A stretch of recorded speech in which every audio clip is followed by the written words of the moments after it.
My name is Heather, and for 23 years, I believed I had built the perfect life. At 52, I was living in a beautiful neighborhood in Portland, Oregon, with my husband David, a successful dentist who had worked tirelessly to establish his practice. Our 2 children, Emma and Josh, had already left for college, leaving us in that phase of life people call the empty nest. I had spent decades being the supportive wife, managing our home, organizing charity events, and always making sure David had everything he needed to focus on his career.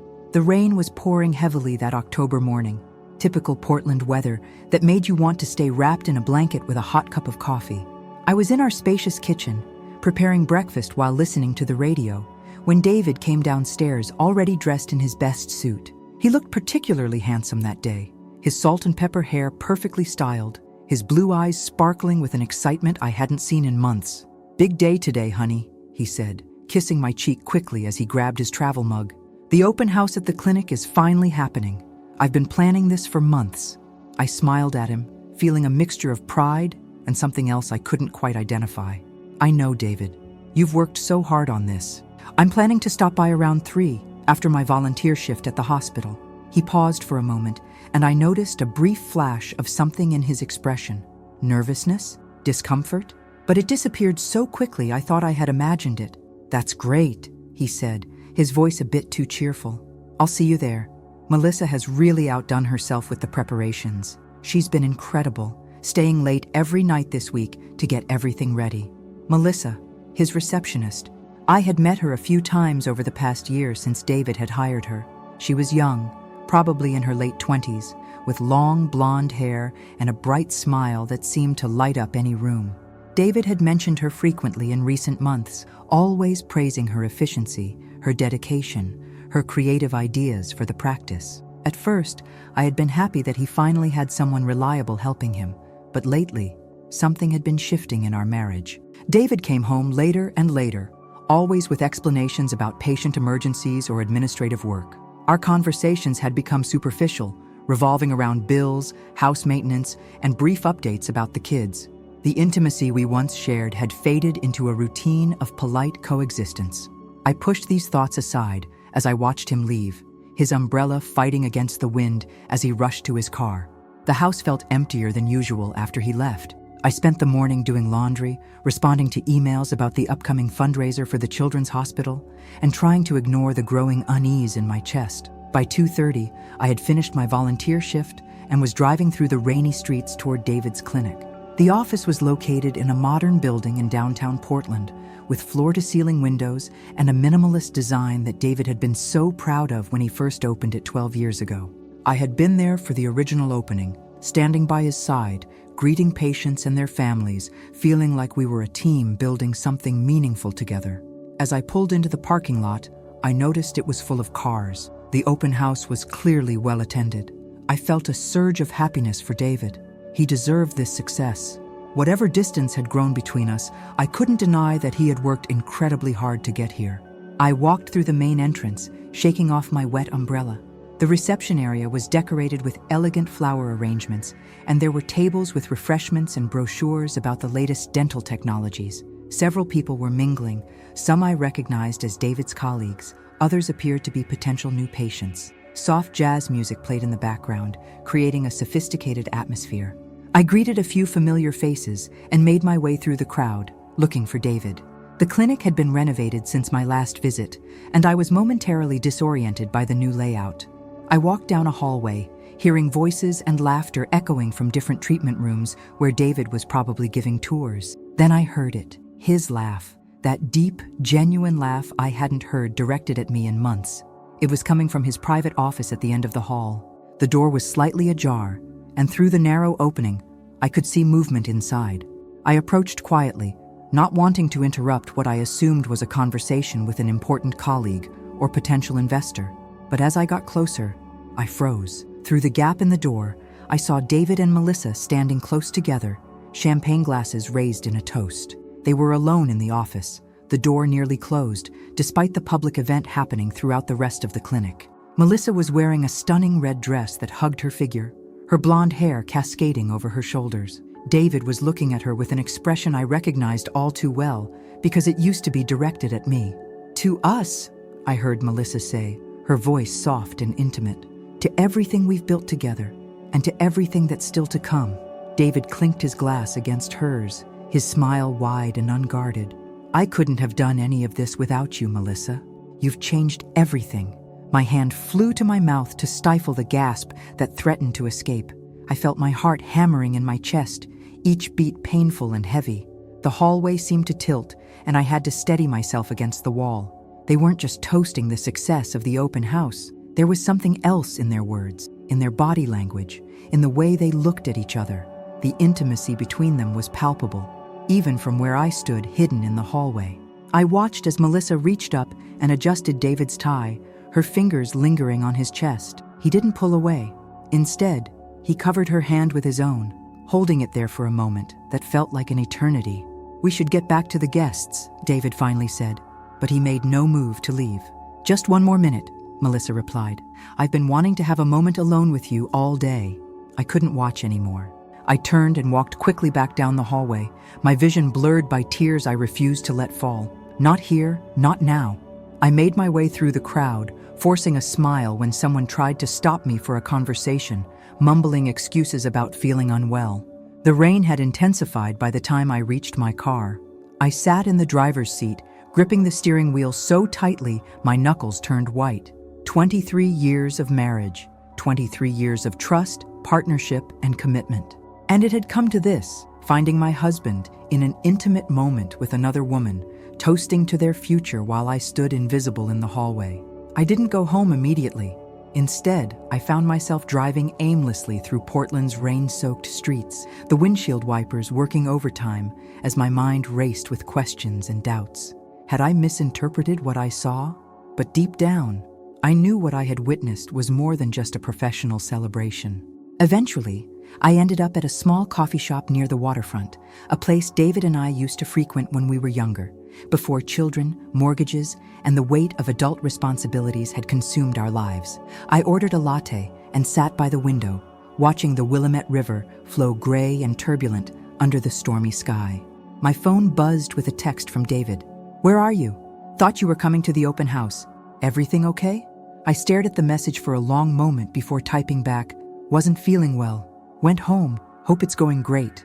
The lie felt bitter on my tongue, but I wasn't ready to confront him. Not yet. I needed time to think, to process, to decide what to do next. The next few days were torture.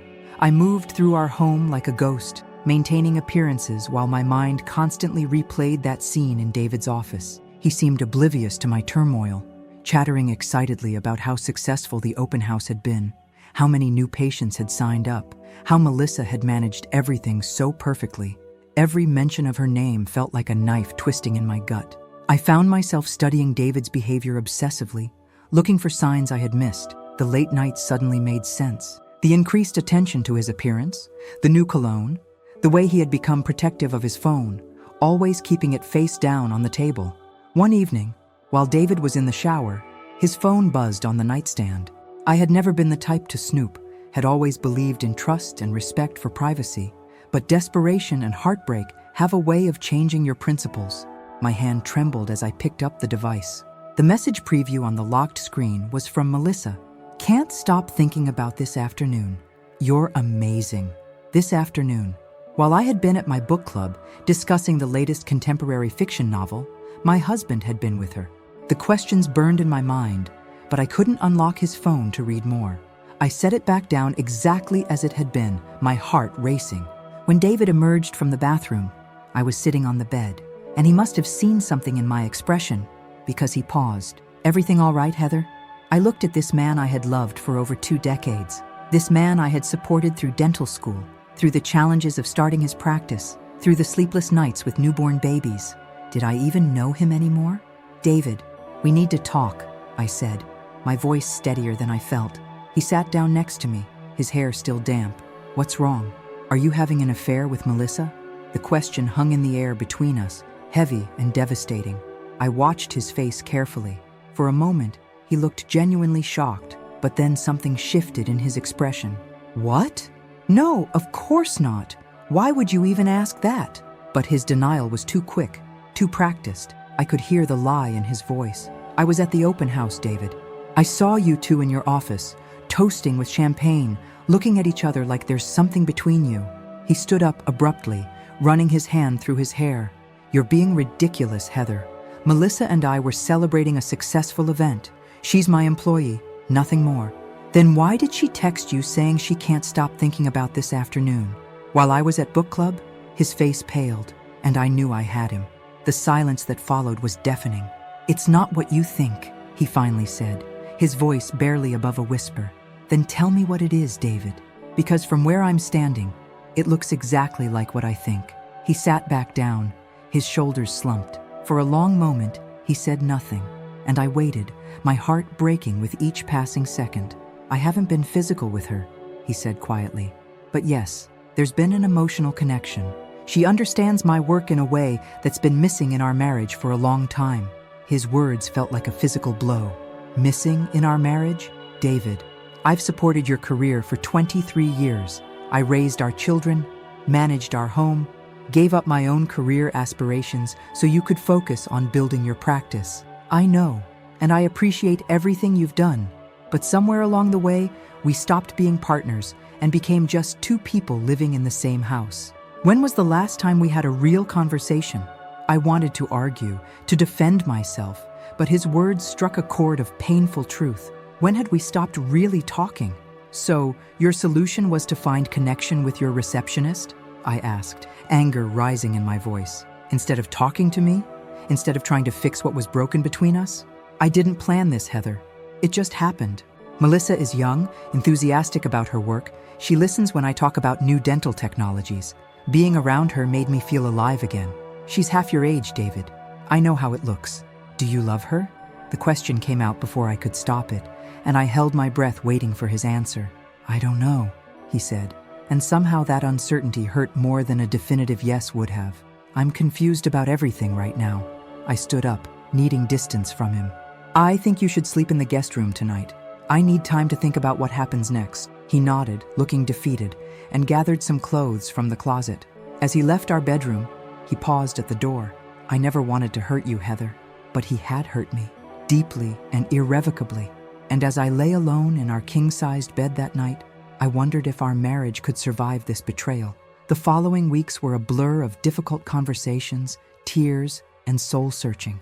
David moved into the guest room, and we maintained a civil distance while trying to figure out our next steps. He insisted his relationship with Melissa had been purely emotional, that they had never crossed physical boundaries. But I wasn't sure it mattered. I couldn't eat, couldn't sleep. I lost 10 pounds and developed dark circles under my eyes. My friends at the hospital volunteer program noticed the change in me, but I brushed off their concerns with vague explanations about stress. It was my friend Patricia, a nurse I had known for years, who finally cornered me in the hospital cafeteria one afternoon. Heather, what's really going on? And don't tell me you're fine, because I can see you're not. I looked at this woman who had been my friend through so many challenges, and suddenly the dam broke. The tears I had been holding back for weeks came flooding out, and the whole story spilled from my lips. Patricia listened without judgment, occasionally reaching across the table to squeeze my hand. What are you going to do? She asked when I finally finished. I don't know. Part of me wants to fight for my marriage, to try to fix what's broken, but another part of me feels so betrayed. Patricia leaned forward, her expression serious. Can I tell you something? About 10 years ago, my sister went through something similar. Her husband had an affair with a coworker. She decided to stay and work on the marriage, went to counseling, did everything right. But she realized that she was doing all the work while he just expected her to get over it. Eventually, she left anyway, but she had wasted 5 more years being miserable. Are you saying I should leave, David? I'm saying you need to think about what you want, not what you think you should do. You've spent 23 years supporting his dreams, his career. What about your dreams, Heather? Her words echoed in my mind long after our conversation ended. What did I want? Who was I beyond being David's wife and Emma and Josh's mother? That evening, I did something I hadn't done in years. I pulled out my old sketchbooks from the back of the closet, the ones filled with fashion designs I had created in my 20s. Before I met David, I had dreamed of becoming a fashion designer, had even been accepted into a prestigious program in New York. But when David proposed and started dental school, I had chosen to stay in Portland to support him, telling myself I could always pursue my dreams later. Later had never come. I spent hours that night looking through my old designs, remembering the passion I had once felt for creating beautiful things. Some of the sketches were amateurish, but others showed real talent and vision. Why had I given this up? The next morning, I made a decision. Regardless of what happened with my marriage, I was going to start reclaiming pieces of myself that I had lost. I enrolled in an online fashion design course and set up a small workspace in our study. When David saw what I was doing, he looked surprised. "I didn't know you were still interested in design," he said. "There's a lot about me you don't know anymore," I replied. He had the grace to look ashamed. Meanwhile, I insisted we start marriage counseling if he wanted any chance of saving our relationship. David agreed immediately and found a therapist who specialized in infidelity recovery. Dr. Morrison was a woman in her 60s with kind eyes and a no-nonsense approach. In our first session, she made it clear that if David wanted to work on our marriage, he needed to end all contact with Melissa beyond what was absolutely necessary for work. The counseling sessions were brutal. We had to confront years of accumulated resentment, unspoken expectations, and the slow erosion of intimacy that had left us vulnerable.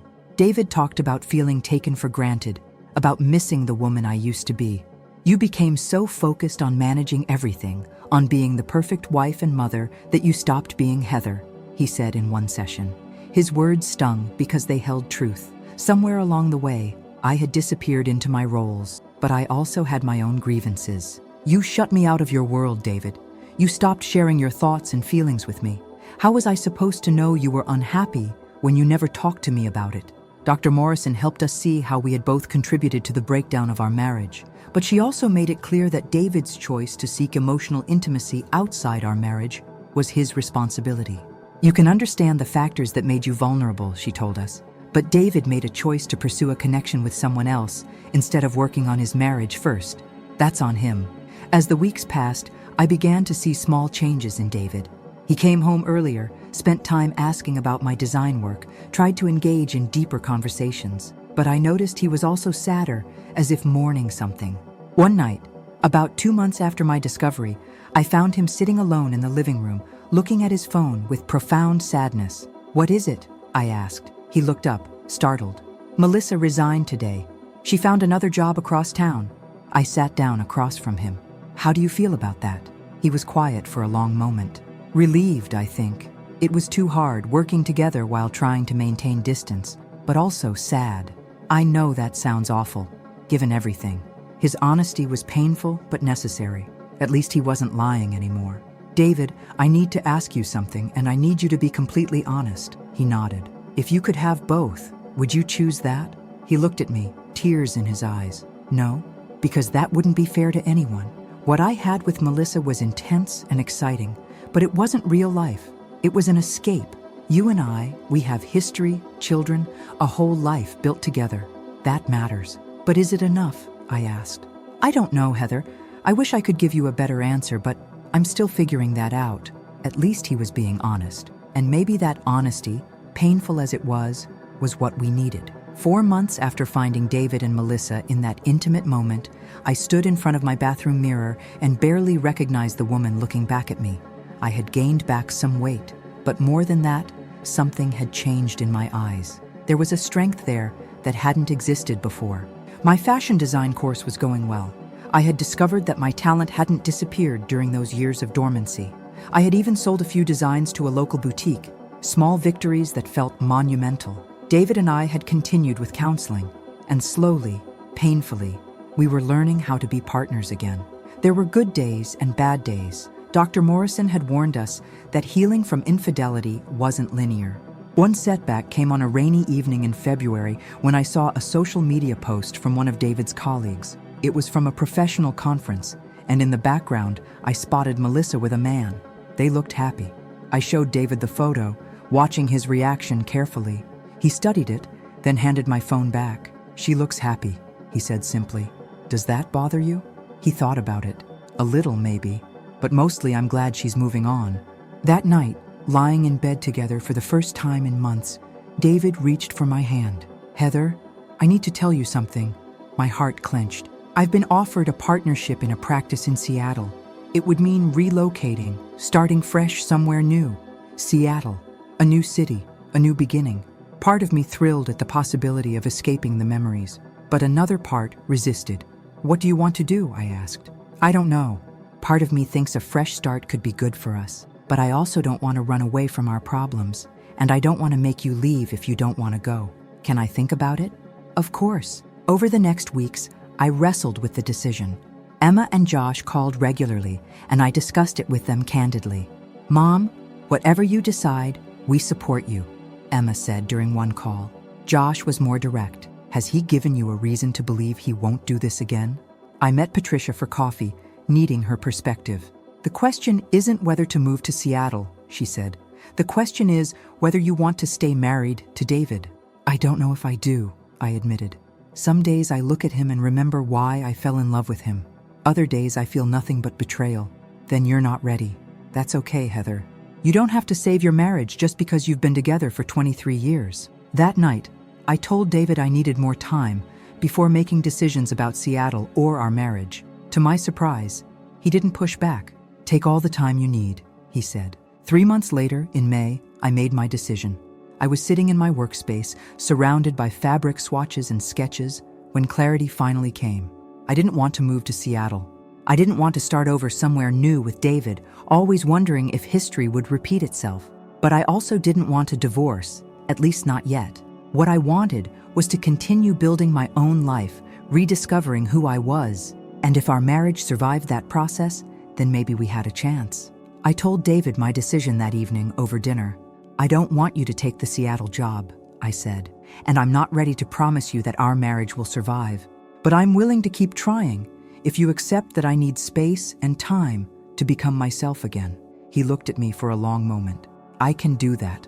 There are conditions, I continued. I need complete transparency. If you're even tempted to seek connection outside our marriage again, you tell me immediately. We deal with it together or we end things. No more secrets. Agreed. And I need you to support my design work, to treat it as seriously as you treat your dental practice. My dreams matter too. I will. I promise. We stayed up late that night, talking more honestly than we had in years. It wasn't a magical fix, but there was hope. Now, standing in front of that mirror months later, I could see the progress. Our marriage looked different. There was less naivete, less blind trust, but there was also more honesty, more genuine communication. David had turned down the Seattle offer and sold his practice to focus on teaching at the dental school. With fewer work hours, he was home more, and we were slowly learning how to spend time together again. My design business was growing. I had secured a contract with a small chain of boutiques and was considering launching my own online store. For the first time in decades, I felt like I had my own identity. Were David and I going to make it? I still didn't know. But I had learned something crucial. My happiness couldn't depend entirely on my marriage. I needed to be whole on my own first.